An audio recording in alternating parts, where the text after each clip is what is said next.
Hi, everybody. I am Maura Daly, the Marketing and Community Director at the Lemont Quarries.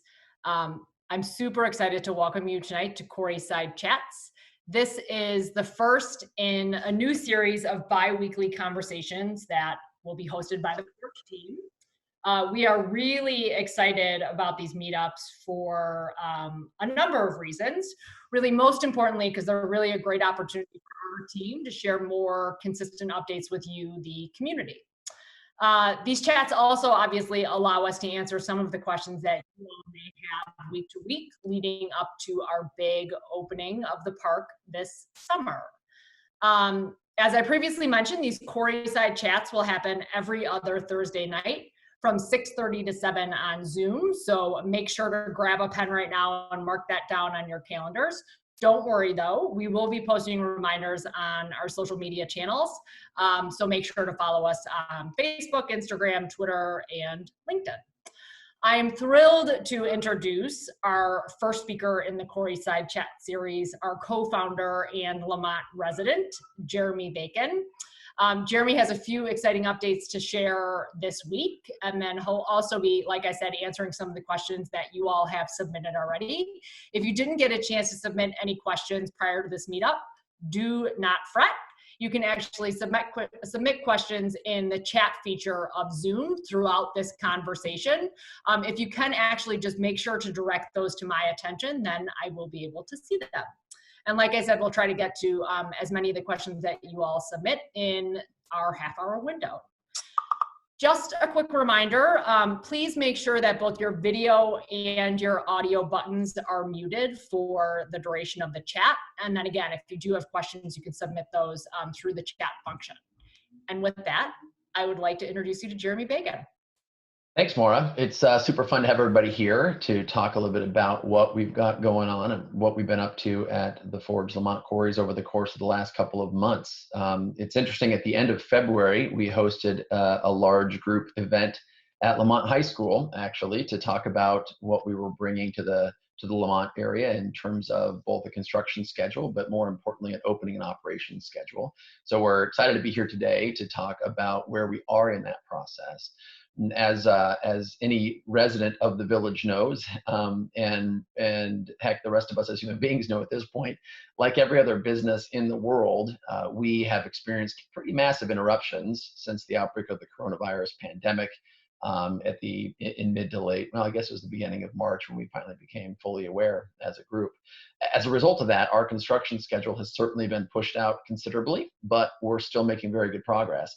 So I thought we'd take a couple of minutes here and walk through what we've accomplished over the course of the last several weeks and kind of give you a quick preview of what's coming up over the next several weeks as we prepare for an open later on this summer.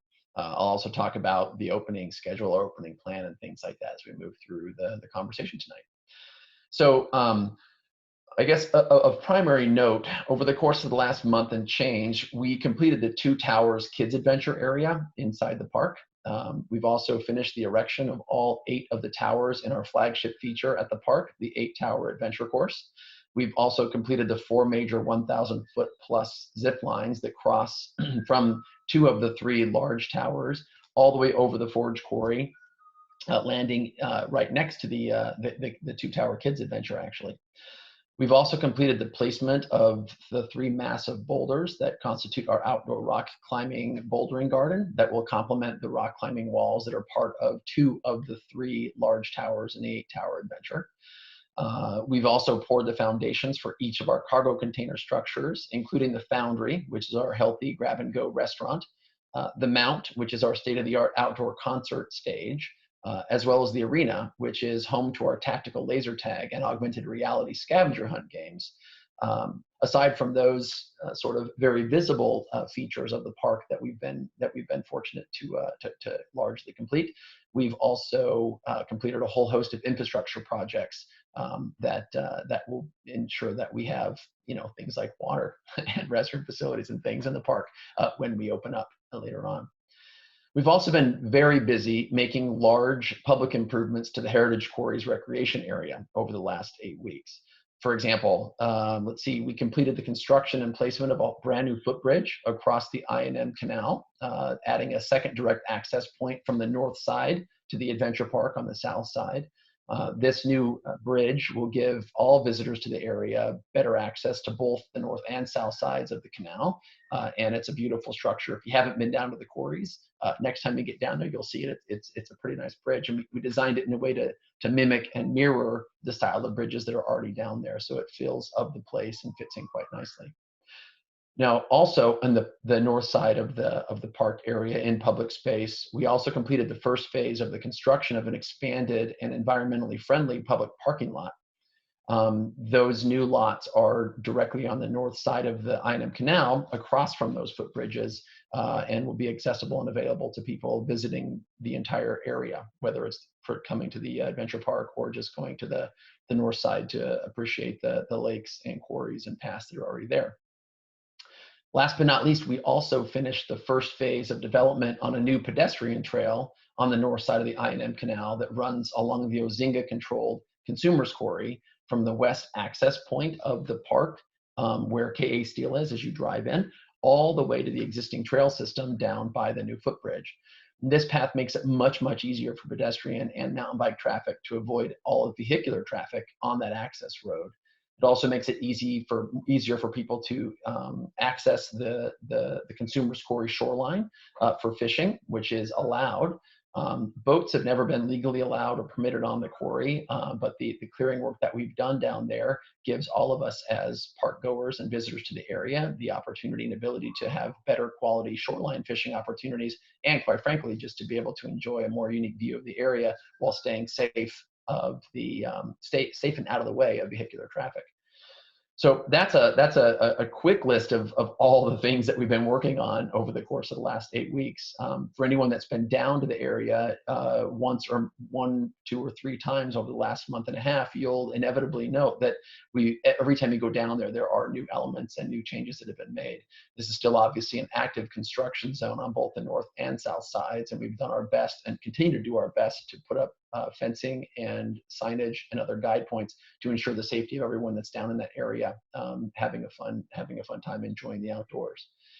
Anyway, over the next couple of months, or a month and change, we'll complete a lot of other elements, and we'll come back and talk about those on future Quarryside Chats as well. Having said that, maybe now is a decent time to sort of spend a couple of minutes talking about the opening timeline for the park itself. Obviously, as I mentioned, like everybody else, we've experienced a slowdown due to the coronavirus pandemic. We've also, even without the coronavirus pandemic, we've been very keenly focused on creating a safe environment and a safe operating plan for everybody in the Chicago area that's going to come and enjoy the park.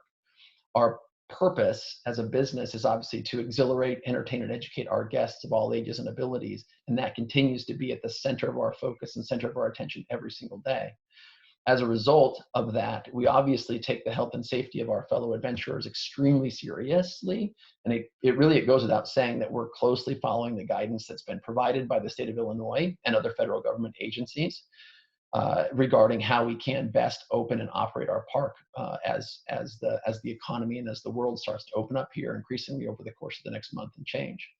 Aside though, or maybe I should say in addition to looking at and building plans around the guidance provided by the state and the CDC, we've also been working very closely directly with a group of several hundred operators of adventure parks, ropes courses, amusement parks, and other outdoor recreation centers across the country to develop a series of policies and procedures that will not only reflect best practices of the outdoor recreation industry generally, but also into our place specifically. One thing I might add there, I mentioned, hundreds of operators in the US. We've also been very tightly and closely monitoring and working with other organizations internationally as well.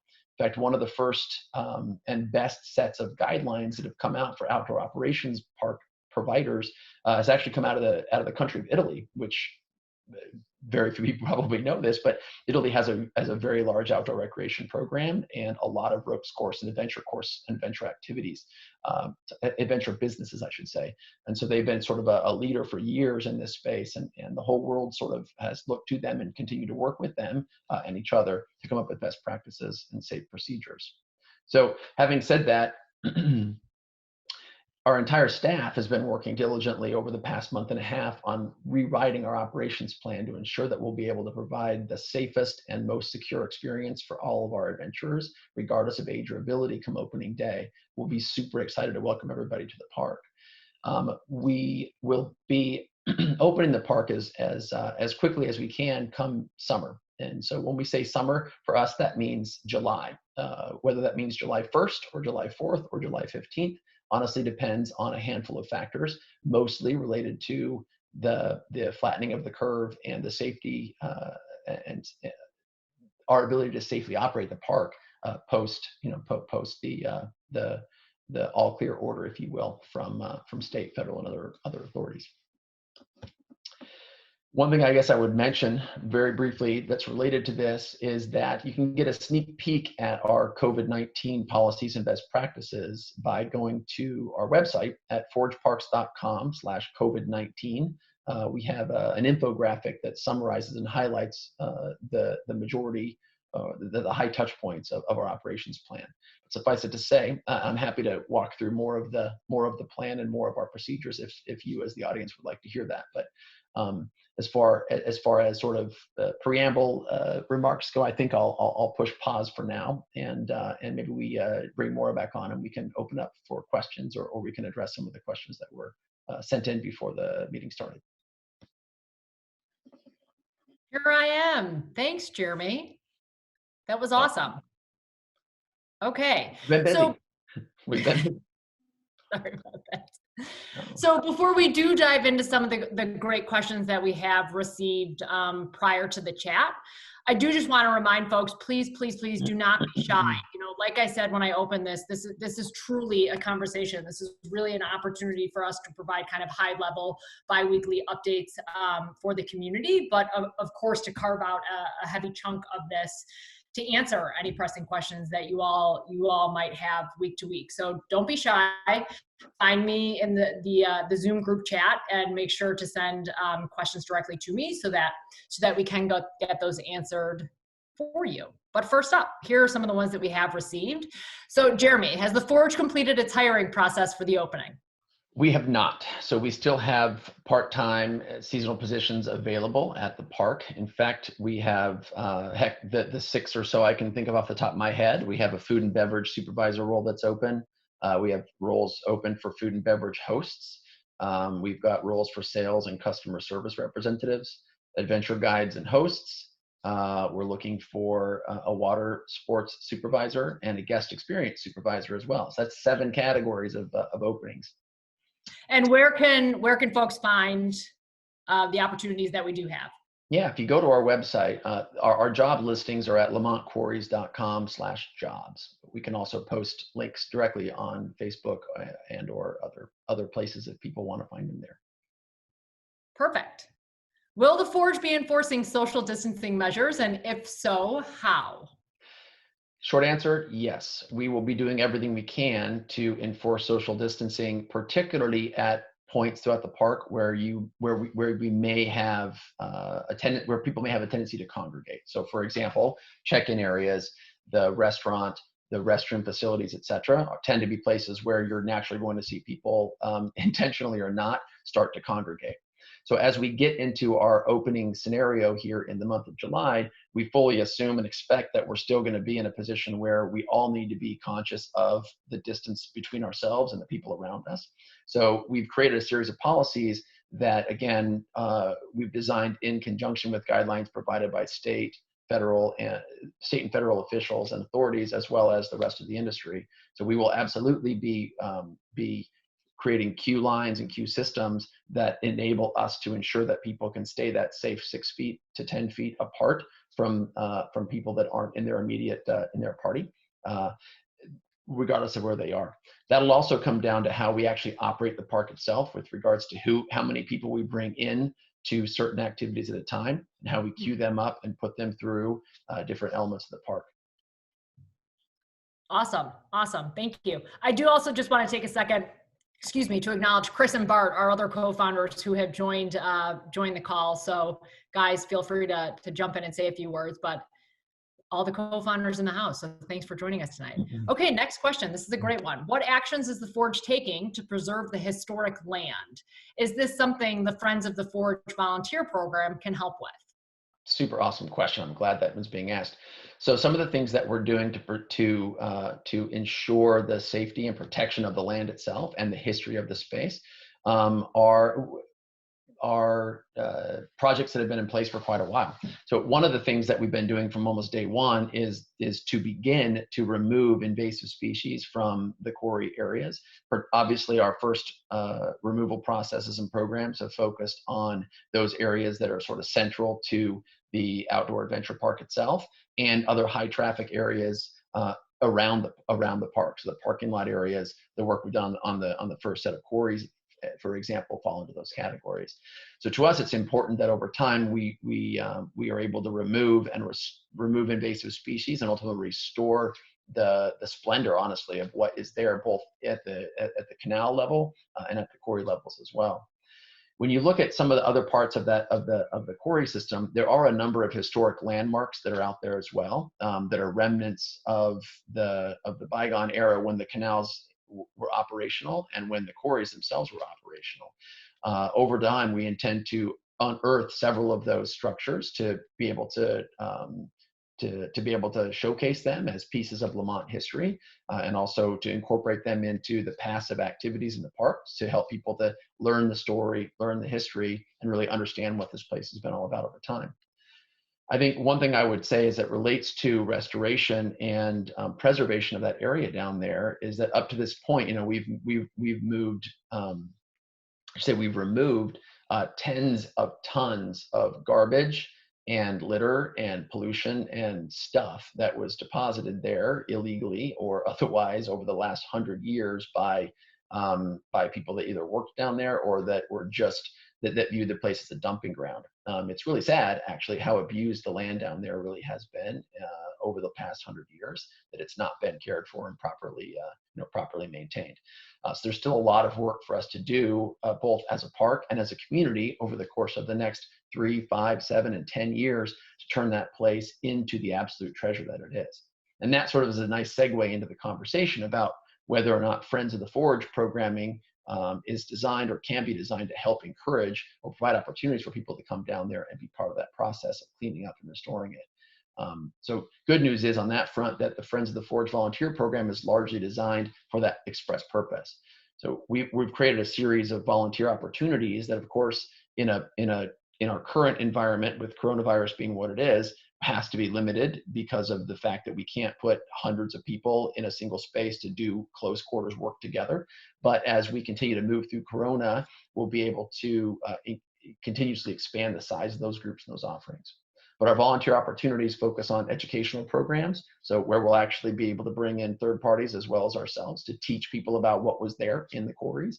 But we also have opportunities for people around visitor services, special events, natural area conservation specifically, which a lot of that will deal with cleanup projects for youth groups and for adults alike to remove not just invasive species, but to also remove litter and garbage and trash that's accumulated down in those quarries over the course of the last century. So lots of exciting opportunities that we'll continue to talk about and put more and more information about on the internet as we get closer to opening day. That's great. Thanks for that. We also have a question about park accessibility. Is the park accessible? And if so, what activities? Yeah, so when we think about accessibility and inclusivity, we think on multiple levels. I think from the sort of ground level, if you will, of accessibility is whether or not our park is ADA compliant, right? So whether people who are in a wheelchair or have to use other equipment for mobility can access the park or not. The answer to that is yes. But we've taken special care over the course of the last year as we've been working through not just the construction planning, but actual construction process, and even from before that to the design process to ensure that the park will be ADA compliant. So that's everything from having handicap parking spaces through to ensuring that the grades on the trail systems that allow people to move around through the park are also ADA compliant. Specifically, when we get into activities and inclusivity and accessibility on those, there are a handful of specific things that we've done to ensure that that people can enjoy the park. On one side of the equation, you look at the 8 Towers Adventure, again, the keynote marquee attraction of the entire park. We have developed and designed in conjunction with our engineering firm that worked with us on the 8 Towers Adventure, a whole series of trails within the ropes course itself that are accessible for people. And we've designed a whole series of belay systems and support systems that allow us to carry people up into the canopies and give them an opportunity to experience the thrill of the ropes course itself. We've also devised mechanisms whereby we can bring people from the ground level up to the height of the of one of the large 1,000-foot zip line towers, if you will, and allow people also to be able to experience the zip line. We've also built out, or are building out, part of the next phase of construction here over the next month, we'll be rolling out our dock system for our paddle boats and our pedal boats, our canoes, and our kayaks. We'll have ADA accessible and compliant boat launches in that structure as well, so that people can get into kayaks and canoes and enjoy the park that way. The last thing I'd say about accessibility as it relates to the physical activities is that our pump tracks that are under construction right now, so we'll talk about those in greater detail in 2 weeks, but the pump tracks will also be accessible for bikes that are hand driven, right? So the bikes we have at the park generally are normal traditional mountain bikes, but our guests who have hand pump bikes will be able to use those on the pump tracks themselves. And of course, those riders whose skill set is sufficient to have them riding arm-based pump bikes on regular off-road terrain will be able to use the entire park that way as well. Great, thanks for that. Here's a fantastic question. What food and beverage options will be available when the park opens? Excellent question. So we have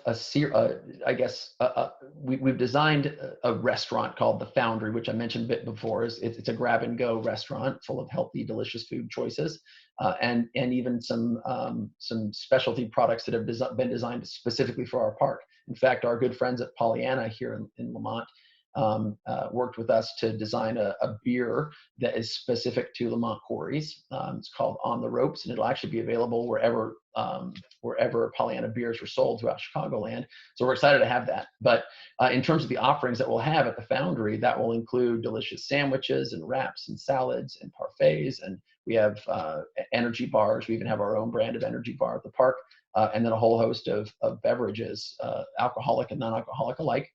Everything in the park that we're offering, though, is offered with conservation and ecology and really sustainability in mind. So we do not have pour service at the park. We will not be doing.